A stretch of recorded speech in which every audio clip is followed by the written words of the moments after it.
सेरफांगुरि फुंखा बाजार श'रुमाव होगासिनो दं ईद आरो बिहु धामाका अफार।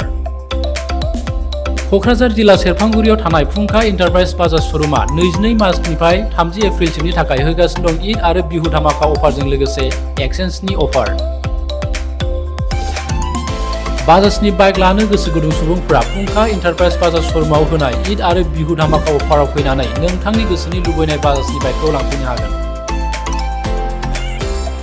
ईद आरो बिहु धामाका अफारनि गेजेरजों बाजाजनि गोदान बाइक बायगिरिफ्रा फ्री हेलमेट, 5 लिटार पेट्रल आरो गुबुन गुबुन एजियर गिफ्ट्स मोनफानो हागोन। नोगोद रां होनानै बाइक बायगिरिफोरनो रोजासे रां केशबेक हरफिननाय जागोन। 7,999 रां डाउन पेमेन्ट होग्रोनानैनो नोंथाङा नोंथांनि गोसोनि लुबैनाय बाजाजनि गोदान बाइकखौ लानानै थांनो हागोन। बाजाजनि गोदान बाइक लानो गोसो गुदुं सुबुंफोरा 500 रां होग्रोनानै गावबा गावनि गोसोनि लुबैनाय बाइकखौ बुकिं खालामहरनो हागोन। नोंथांनियाव थानाय जायखिजाया मडेलनि गोजाम बाइकखौ एक्सचेन्ज खालामनानै नोंथांनि गोसोनि लुबैनाय बाजाजनि गोदान बाइकखौ लानानै थांनो हागोन।